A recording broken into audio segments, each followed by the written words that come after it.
Welcome to the channel. Today, we're exploring some unbelievable story. Stay tuned and let's dive in. As I awoke on Thursday morning, I felt the weight of my recent breakup on my shoulders. Just a year ago, my life centered around family gatherings and nice breakfasts with my kids. Now, those memories felt remote, replaced by the harsh reality of divorce and the effort to navigate life on my own. Mornings were typically the toughest, with quiet replacing laughing. That day, I felt obliged to leave my flat to avoid loneliness. The laundry had become my safe haven, a place where I could blend in with the bustle of everyday activity while silently processing my feelings. Approximately 6 a.m. On a dreary Thursday morning, I pushed myself out and into the laundry, feeling lazy. I wasn't sure whether the weather matched my attitude, but it seemed like every Thursday at the laundry was dark and empty. I'd just begun using a laundromat about 2 years ago, before my wife did the clothes in our basement laundry room. I moved out 2 years ago, and 7 months later, she became my ex-wife, leaving the laundry room in my former house. My new regimen was to go to the laundry about a mile from my apartment early every Thursday morning. While I didn't like early mornings or washing, I didn't want this duty to take up my whole weekend, so I'd get in and out fast. This allowed me to dodge the crowds waiting for machines or making small chat. After all, weren't Mondays designed for catching up on the week's news or just being alone? I'd been coming here for approximately 10 months, and although I may have seen her previously without paying any attention, this time was different.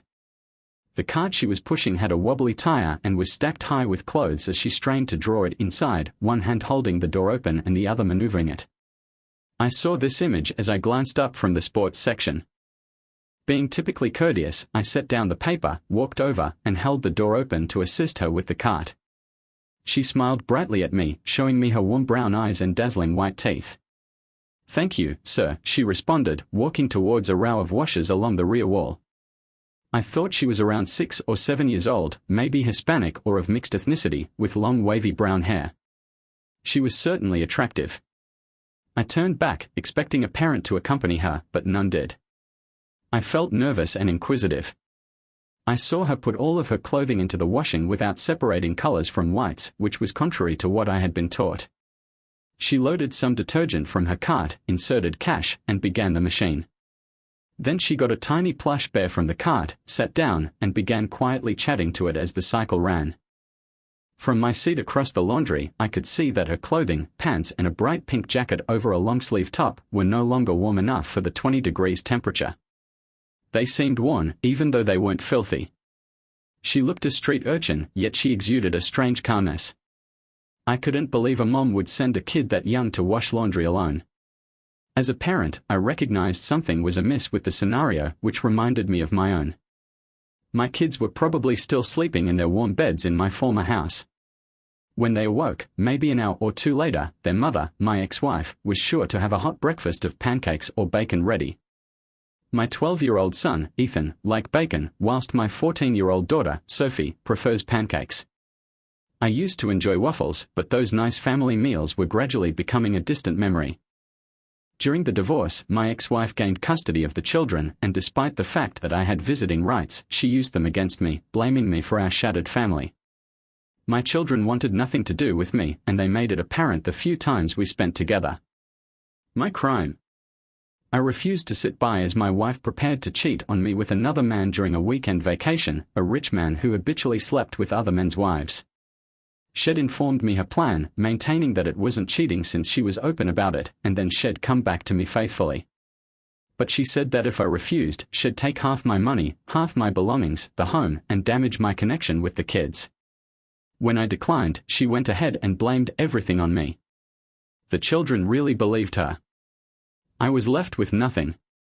Thinking about those family meals reminded me of how hungry I was, since I hadn't eaten anything since the last brat and coke at the pub where I was watching the basketball game. A dingy vending machine stood against one wall, close to a coke machine. I was certain that the laundromat's owner had to receive money from both on a regular basis, otherwise they would have been broken into by now. I purchased a package of M&Ms and a Diet Coke. As I got the beverage, I looked over at the small girl. She seemed to be observing me, but I later discovered it was my snacks that drew her interest. As a father, watching the smile on her face as she inspected my goodies warmed my heart. I stepped over to her and softly asked if she wanted my Diet Coke and M&Ms. She perked up and sat up straight, then her expression dropped and she refused. Mommy says I'm not supposed to take food from strangers, especially men, she told me. That's a great rule and you should always listen to your mom, I said. Tell you what, we'll just leave the soda and M&Ms on the chair next to you and you can take them if you want. I'll go grab myself more and head back to my seat. I put the food down, retrieved another Diet Coke and M&Ms from the machines and returned to my seat, nonchalantly studying her over my paper. About 5 minutes later, she grabbed the drink and M&Ms and started digging. I grinned to myself. I departed around 90 minutes later, after folding and packing my clothes into the vehicle. I didn't think about her again until Thursday in the laundry, about 6 a.m., when I wondered whether she'd come up again. Sure enough, she came about a half hour later, carrying the cart piled high with garments once again. I held the door open and she thanked me before proceeding to the machines along the rear wall. I saw she was dressed the same as the previous week.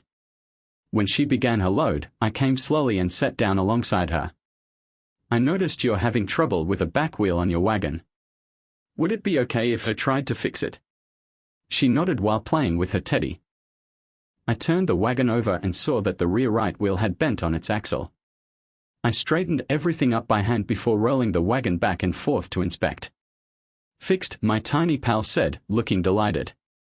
I'm Daniel Foster, by the way, I added, extending out my hand. She extended her hand with all the dignity she could manage and said seriously, Emma Rodriguez. Very pleased to meet you, sir. Well, now that we've met, we're not strangers anymore, I said. How about a soda and some candy? Could I have a real Coke this time? She inquired, her eyes bright with anticipation. Sure thing. One real Coke for you, a Diet Coke for me, and M&Ms for both of us. We sat and spoke for over 3 hours. I took a notebook and pen from my vehicle to teach her tic-tac-toe. She took it up fast and I let her win a few games, just like I did with my children. I slept asleep for a moment, thinking of playing games with my kids. Then my thoughts turned to my then-wife, Melissa, staring me in the eyes and informing me she was going to spend the night with Jonathan Blake, a big city lawyer, on the night my life as I knew it ended. It's just one night, Alex, she told me. It won't mean anything. It'll just be physical. What, are you serious? It's not just physical. It'll be the end of our marriage.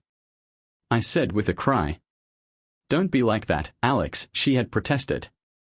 Don't throw away 17 years over one night. I could have done this behind your back and you'd never have known. Just let me have this. She then took Robert's hand and led him to his room in the cottage. I stayed there, dumbfounded for what seemed like hours, but was really just a minute, before grabbing my belongings and departing. Lily, it's your turn, Lily's voice brought me back to reality. I put AX in one of the boxes, allowing her the opportunity to collect 3 OS in a row and win.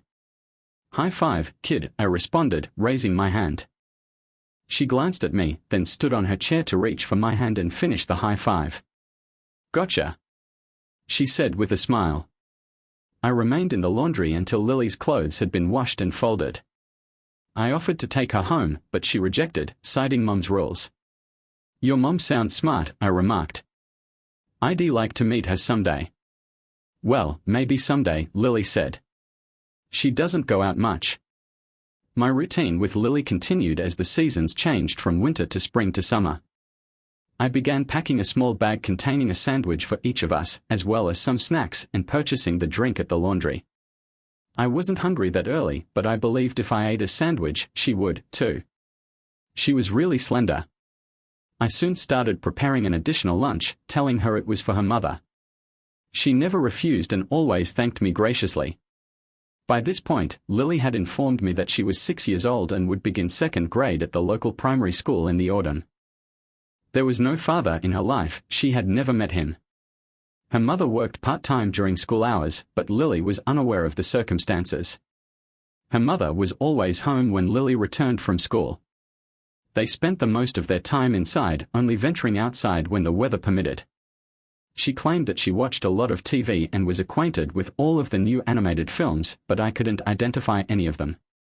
Money looked tight for them, but Lily claimed her mother sometimes went on dates on Monday evenings, leaving her after supper with orders to be to bed by 9 p.m.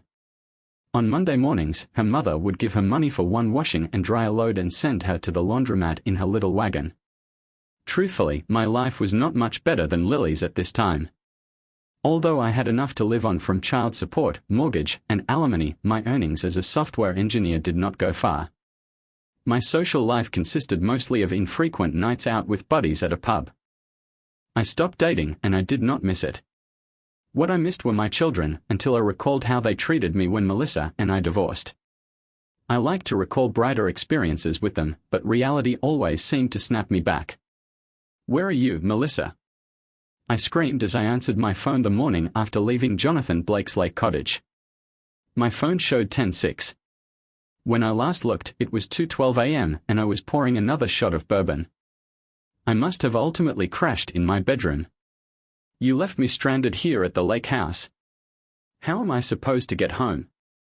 said the woman. "Find a ride with Jonathan Blake," I yelled back and hung up on her, annoyed that hanging up on a mobile phone had less effect than slamming down a landline. The following Monday, Lily came 14 minutes later than usual, this time without her clothes wagon. Tears flowed down her cheeks and I was concerned she'd been robbed. She held her teddy bear under her arm. "Mummy didn't come home last night and I don't have any money for the laundry machines," she said when I approached. "Does that happen sometimes?" I inquired softly. She shook her head, her wide brown eyes welling with tears. "Mummy always comes home. It's one of her rules." I calmed her down and handed her the meal I had bought for her. I was in foreign terrain here and didn't know what to do. "Is there someone you can stay with until your mom comes back?" I was curious. She shakes her head. "No," he said, his mouth full of peanut butter and jelly. I knew I couldn't leave her alone in her apartment, but if I contacted the authorities without a plan, she'd most certainly be in foster care within a day, and her mother might lose custody if they determined she wasn't caring sufficiently. I had my reservations about her position. "How about we go to your apartment and leave a note for your mom saying we're at my place?" I thought about it. "She can call me when she's back, and I'll bring you home." She seemed to consider this choice seriously. It was against her mother's rules, but with her mother away, she didn't seem to want to spend the day alone. She eventually nodded in accord. After folding my clothing and loading them into the vehicle, we drove to her place. We did not collect much since there was nothing to collect. Her meager clothing were either on her or in the laundry, ready to be cleaned. I promised her we'd stop someplace and I'd grab her some necessities, like a toothbrush and a hairbrush. She offered me a faint, sorrowful grin. I left a note with my name and phone number on the kitchen table and we proceeded to fetch Lily some supplies. I let Lily pick out a couple outfits, pants, underwear, and socks from a neighboring shop. She was overjoyed, but I couldn't stop thinking about what would happen if her mother didn't return soon. We spent the day watching cartoons on television. I prepared lunch and supper before putting her to bed on the couch in my spare room at 9 p.m. I intended to take a personal day from work the next day to sort things out. Lily and I returned to her apartment after lunch on Thursday, but there was no trace of anybody having been there since the day we left. I looked about and discovered a drawer in her mother's dresser containing documents. Among the valuable things, I discovered Lily's birth certificate, which did not mention a father. Her mom's name was Isabella Rodriguez. I also discovered a photograph of Lily and her mother. The snapshot seemed to be taken when Lily was around 2 years old, a toddler. They were embracing for the camera, and Fiona, who had the same long wavy brown hair as Lily, seemed to be in her mid-20s. Both were smiling, but Fiona's eyes conveyed grief and tiredness. I wondered whether that expression had intensified with time. Lily calmly watched me look through her mother's belongings. I attempted to keep the discussion light, stating that I was searching for anything that would help us locate her mother. She appeared to accept the explanation. Back at my flat, I switched on the television and set Lily in front of it before going to my room and calling the police to report Isabella Rodriguez missing. I didn't have much to tell the police other than the fact that Fiona had left her kid alone, which indicated that something significant had occurred.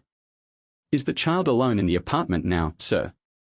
the officer inquired. "No, she's with me." I'm about the closest friend she has, and I'd be happy to keep her with me until things are sorted out, I told her. If you're willing to do that until Child Services contacts you, would appreciate it, the policeman answered. I was afraid about Lily ending up in foster care. According to what I'd heard, foster care was not usually a great experience, and I knew I could provide for her if I was permitted to. While thinking about my choices, I realized that my boss wife, Lauren, had ties in social services. Perhaps I might ask for a favor. My employer and I had a great professional connection after 20 years of working together. He and Lauren had been supportive during my divorce, so I felt safe reaching out. Lauren came to my flat around 20 minutes after I chatted with her husband. She stated she wanted to meet Lily. I introduced her to Lily, and within 5 minutes, Lauren had fascinated her, and vice versa. After an hour, Lauren embraced me and pledged to do all she could to keep Lily with me.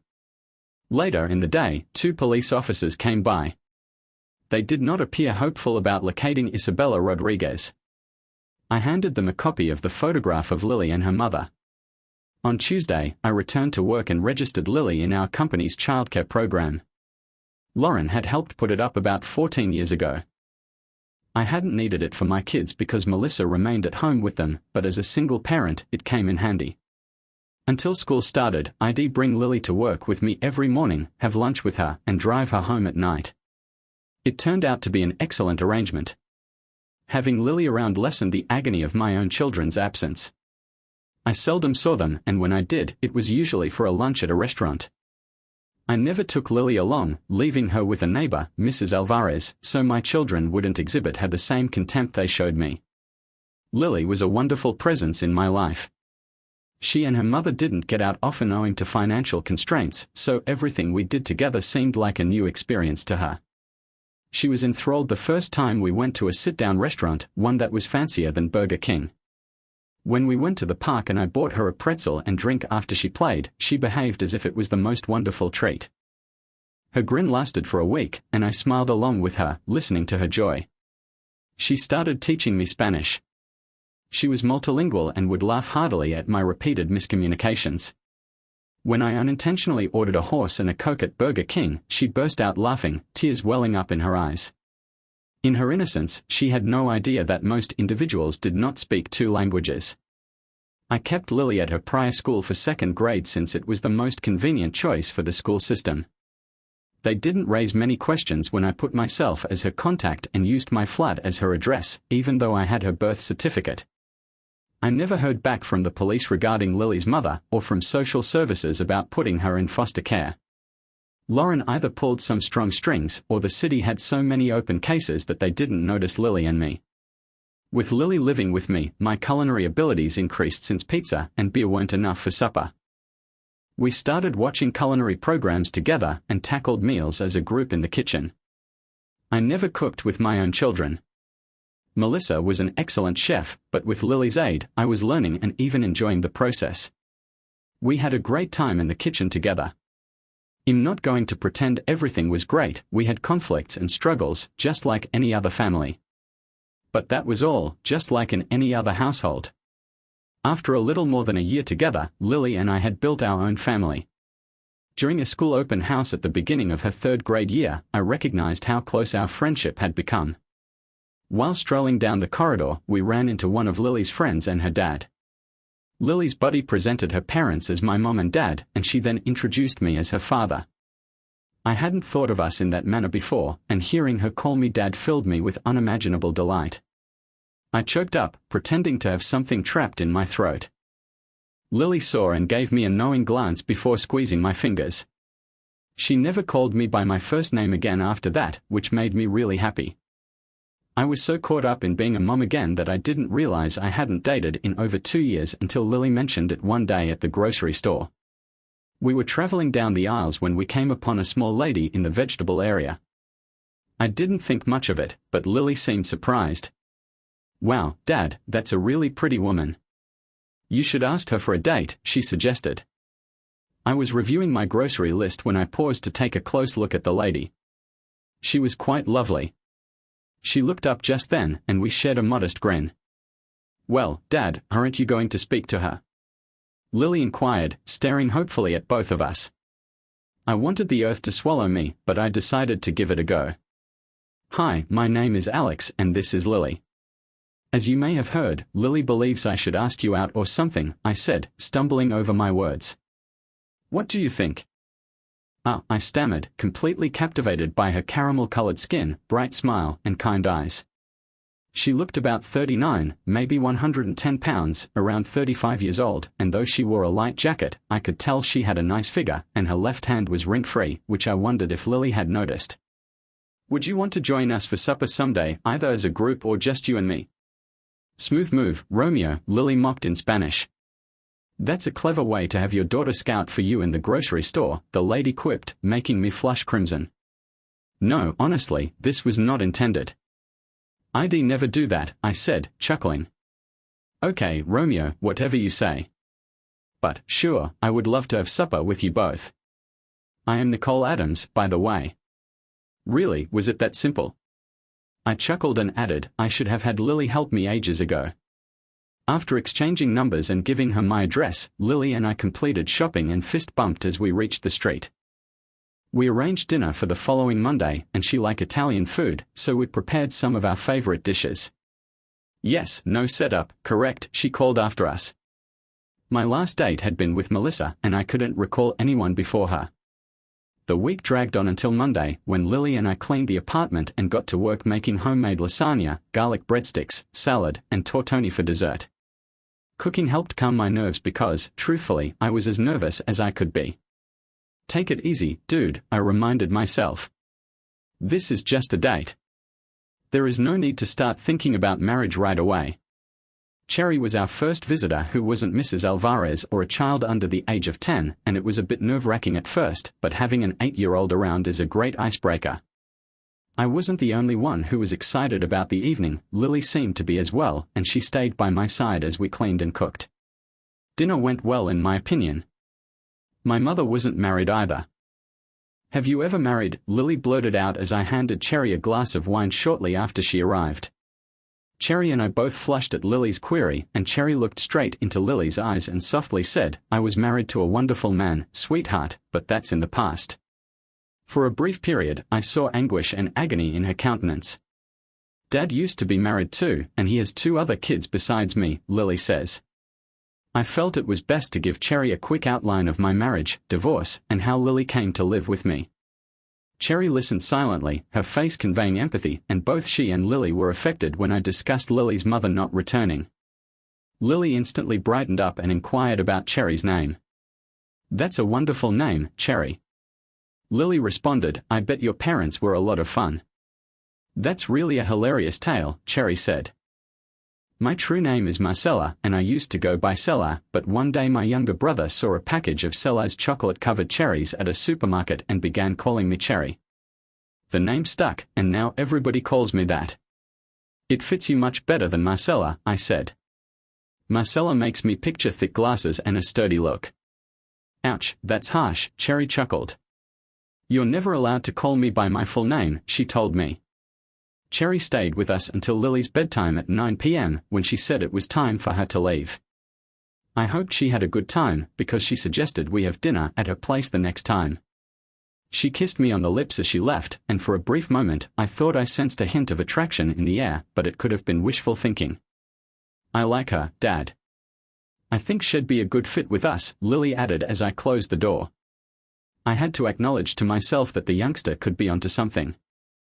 For the following 5 Saturdays, we had family date evenings, which I believe we all liked, but I realized I wanted to try going out with Cherry alone to see where things might go. When I told Lily that I was going to take Cherry out to a restaurant just the 2 of us and that she'd spend the evening with Mrs. Alvarez, she took it well. I wasn't about to leave her home alone, as her mother had done. I'd never criticized Lily's mother directly, but leaving an 8-year-old alone while going on a date was not something I'd ever do. Lily and I both knew that things hadn't gone well the last time she'd been left alone. I made reservations at a nice steakhouse for our alone date, as Lily called it, and I could tell the mood would be different as soon as I arrived at Cherry's door. She wore a silky fitted dress with a bit of a neckline and a length that made her short legs look a little longer, and she wore a touch more makeup than usual, as well as a new, subtly spicy fragrance. Wow, I forgot to pack my protection. How am I going to avoid all the other males tonight? I joked. If you think that smooth talk will get you anywhere, well, you just might be right, she laughed. We enjoyed a great supper and had more adult conversations without Lily, but it seemed weird not to have her around. You're missing her, aren't you? Cherry said, staring straight into my eyes. Kind of, I told you. We're together all the time outside of work and school, and I don't mind one bit. You must miss your older children, too, she said. Terribly, but with the attitude they've shown since the split, it's hard. They don't seem willing to see things from my perspective. My ex has really turned them against me. You seem like you'd make a great dad, she told me. If you don't mind me asking, how come you never had kids? I don't mind, I told myself. We were thinking about it until I made the biggest mistake of my life. I disrespected my marriage and had an affair purely for the excitement. It was a foolish decision that tore apart the person I loved most in the world. He'll never make that mistake again if I'm ever given a chance to love someone that way again. Cherry's voice weakened as she finished the last bit, but I got every word of her barely audible whisper. Her eyes welled up with tears, which she attempted to push away. I'm sorry if I brought you somewhere you'd rather not go, I replied quietly. I've never actually talked about it with anyone before, she told me. Not even my parents. I'm just so ashamed. Well, enough heavy talk, I replied, attempting to lighten the situation. Let's get out of here and see if you've got any moves on the dance floor, Missy. Missy? Do I look 12 to you? She quipped. Actually, I guess 35, but since I'm 40, you're practically a kid to me, I told you. Really? 35. She seemed really thrilled. I'm actually 39, I was married for 12 years and divorced for 9. You're really great for a girl's ego, I complained. No way, you're only 2 years younger than me. I look like I could practically be your older brother. I laughed and paid the bill, and then we went to a dance club that Melissa and I used to frequent. I'm no Fred Astaire, but Melissa enjoyed dancing, so one of the first things I did when we had some extra money was take dance lessons. I quickly realized that watching your wife dance with other men from the sidelines didn't make for a fun night. Cherry was light on her feet and just as easy on the eyes. We danced to both fast and slow songs for about half an hour before I needed a break. Cherry looked like she could have kept going, but she followed me off the floor and we found a stand-up table. I went to the bar, and as soon as I left, the first vulture swooped in. I watched from the corner of my eye, trying to stay subtle. Cherry laughed at something he said, which must have been somewhat funny, but she didn't. When I gave her the margarita I had brought back, she took a drink. Shortly after, vulture number 2 appeared, a man about 25 who nodded at me before turning to Cherry and asking if she wanted to dance. Excuse me, but the lady is with me. I don't appreciate disrespect, especially from kids, I responded calmly but firmly, maintaining a grin on my face. I knew that smile did not reach my eyes and he appeared to get the signal. Sorry, man. I didn't realize you two were together, he said before moving away. We completed our drinks and returned to the dance floor, where we stayed for another 30 minutes. When another young man attempted to cut in, he had the foresight to ask me first. When I said no, he nodded, shook my hand, and added, "Can't blame a guy for trying." We returned to our table for another drink, and as we were finishing, another guy approached and asked if he could dance with Cherry. I was tired, but figured that if she wanted to keep dancing, I'd let her go. She shook her head, and I broke the news to him. Afterward, I took her home, and she invited me in for a bit. We each had a glass of wine, chatting comfortably for another hour, and when I finally stood to leave, she stood with me. I reddened and she could see I was deep in contemplation. "Don't worry, Alex, there's no rush here, is there?" she said quietly. 2 weeks later, I broke my 2-year dry spell in my bedroom. It wasn't anything wild, and Lily was sleeping in the next room, but I can't express how good it felt to be with someone again. It didn't last long, but Cherry seemed fine with it, especially since I'd made sure she was completely satisfied before I was. Cherry spent the night curled up against my chest, and we both slept soundly. In the morning, she slipped on one of my white dress shirts, covering what was necessary but still looking effortlessly attractive. We went to the kitchen, and soon Lily joined us, squealing when she saw Cherry was still there. She ran over and leaped into Cherry's arms, almost knocking her over. I love you both, I thought to myself as I watched them. It seemed like everything was finally coming together. Pancakes, pancakes, Lily said with Cherry. Chocolate chip pancakes, I said, beaming at their pleasure. Cherry moved in with us 6 months later, and we became our own version of a 21st century family. Despite still paying alimony and child support, I made a decent living, and Cherry worked at an accounting firm, so we were doing well. Lily never went without, though she rarely asked for much anyway. Growing up with little made her appreciate everything she had, and in her eyes, it seemed to be more than enough. When I registered Lily for 4th grade that fall, I listed her as Emma Rodriguez Taylor, and her eyes lit up when she saw what I'd written. While we might have been a modern-day version of the Brady Bunch, we looked more like the Odd Couple, or in our case, the Odd Trio.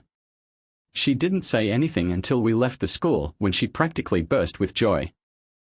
"I can be a Taylor like you," she said. "Not legally, at least for a few more years," I said, smiling. "But by Taylor rules, you're eligible to join the club." I put air quotes over Taylor rules, but that didn't stop her. She leaped into my arms and began kissing my cheek. After a few seconds of celebration, Lily drew back with a puzzled expression. "When does Cherry get to be a Taylor?" she inquired. "You know, that's a great question. I'm going to have to think about that," I told you. And I did. In fact, on the 1-year anniversary of our first date, I had Lily stay with Mrs. Alvarez while I went to the jeweler I used to go to when buying gifts for Melissa. Cherry had told me she'd be home late and would eat her own dinner, so I figured I had a couple of hours to find the perfect ring. After designing a custom engagement ring, I left Anderson and Company Jewelers shortly after 6 p.m., called in a pizza order for Lily, Mrs. Alvarez, and myself, and drove over to my favorite pizza place in a small shopping center. As I was about to step out of the car, I noticed a small but stylish restaurant a few doors down, and my world seemed to collapse for the second time. Cherry was walking into the restaurant, hand in hand with a good-looking man in his 40s, and she looked animated and genuinely happy. I stood there staring, unable to move, breathe, or think. I don't know how long I sat in my car before realizing I hadn't taken a breath in a while and was on the verge of passing out. I took a few deep breaths, then decided I needed to get Lily's dinner, so I went in, picked up the pizza, and drove home in a fog. I barely remember the evening. "Hey, you're never going to guess who I ran into tonight," she joked. My brother, Jason, surprised me by coming into town without telling me. After I finished work, he took me out to dinner. I figured since you guys were having pizza, it'd be fine for me to catch up with him. Cherry stopped talking when she noticed the expression on my face. "That's the story you're going with?" I inquired gently. Cherry seemed surprised, rehearsing my words in her thoughts.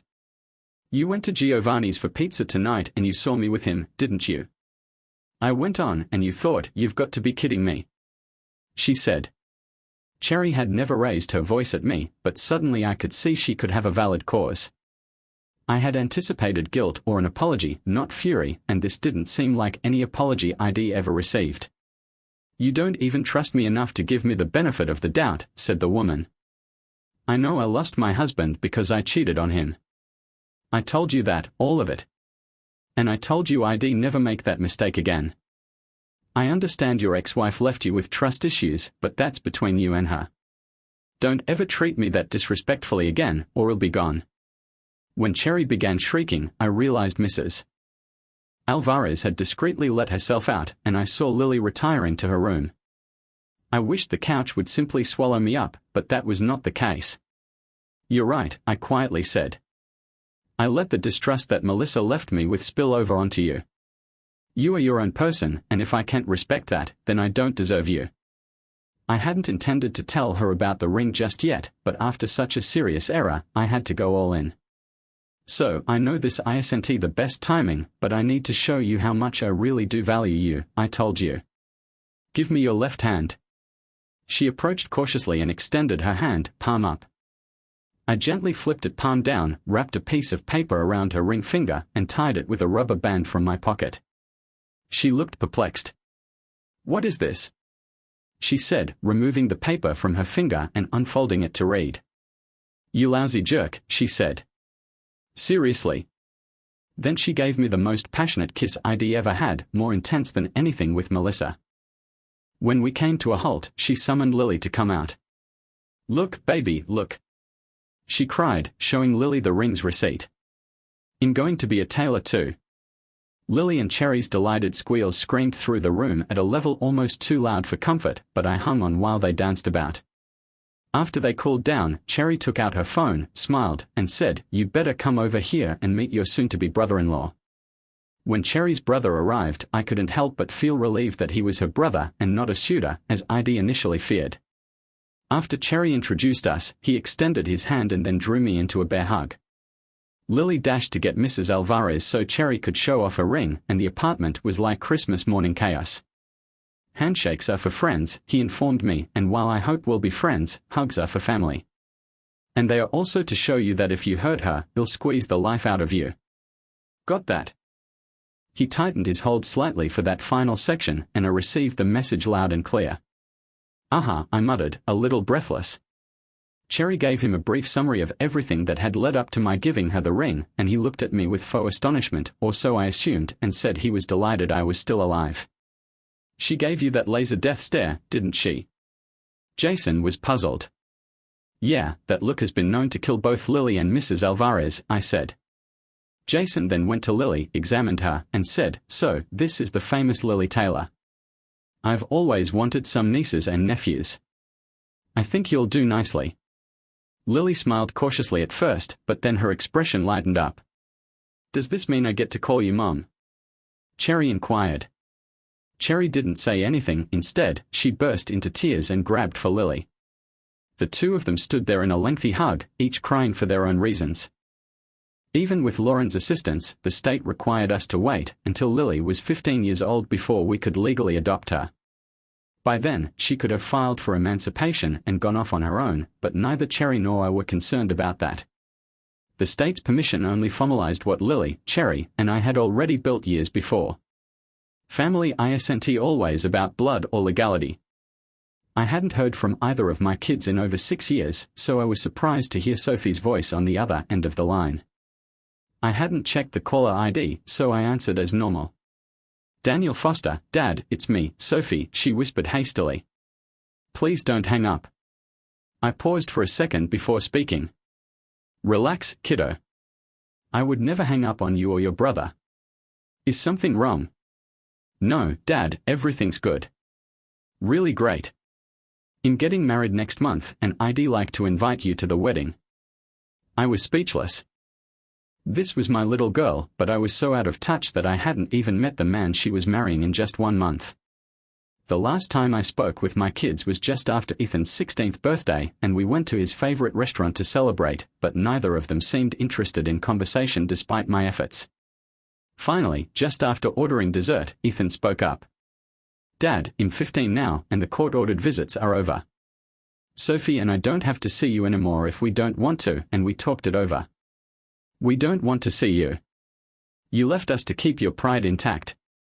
"Well, you can take your pride and shove it," he responded calmly, but his eyes never touched mine. Sophie looked back and forth between us, hesitant. I sighed, knowing that this time would come. It was Melissa's doing, and it was heavily influenced by her. "I'm assuming you know what wedding vows are," I said, struggling to keep my voice steady. "And that your mother not only broke ours, but threw them in my face. She's convinced you both that I'm the bad guy, and nothing I say will change that. But to me, breaking our vows isn't something I can just ignore like a dent in a car." It cut right to my core. While I knew that leaving would hurt you, staying would have destroyed who I am. Sophie didn't seem surprised by what I said, and her voice pulled me back to reality. "Don't you want to come?" she inquired.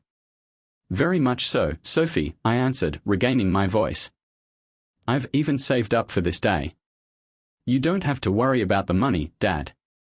George has it covered," she added, looking annoyed. "George?" I inquired, pulling everything together. "Is this Jonathan Blake?"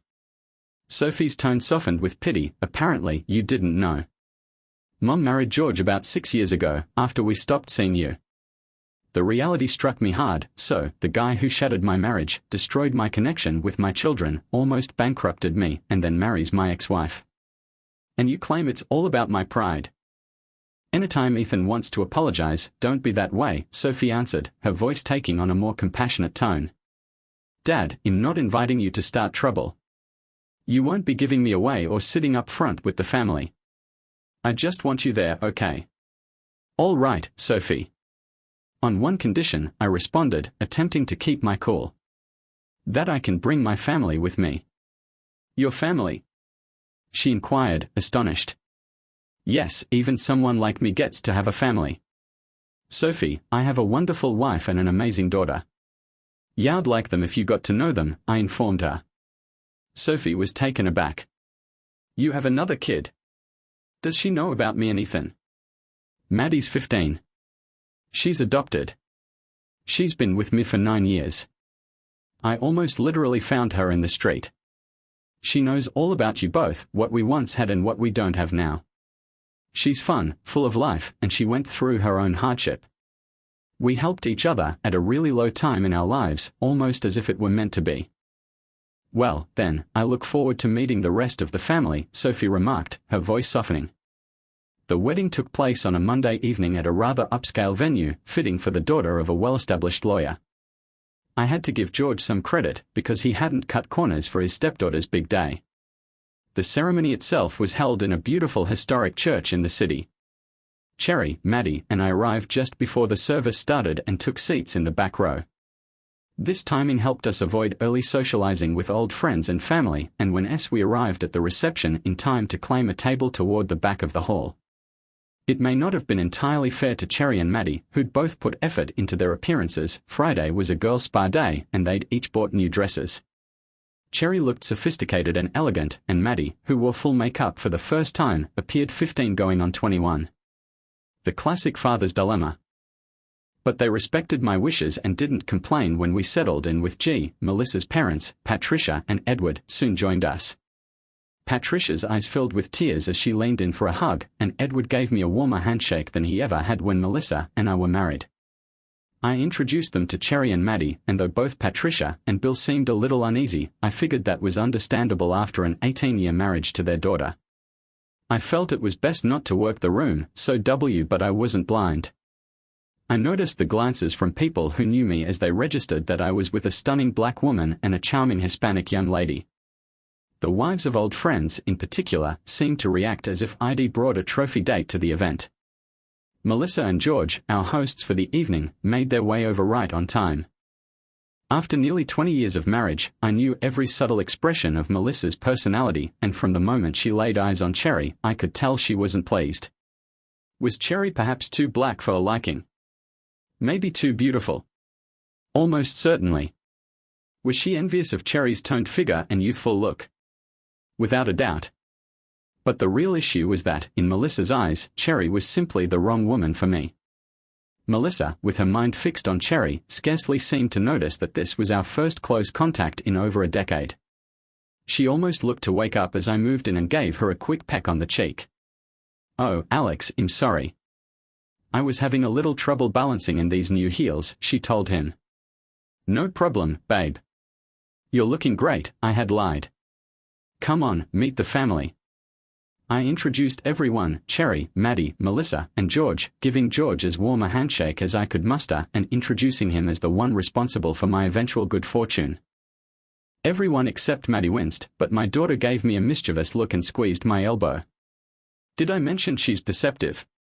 We made small conversation for about 5 minutes, skimming the surface of things before Melissa and George walked on, making place for the bride and her new husband.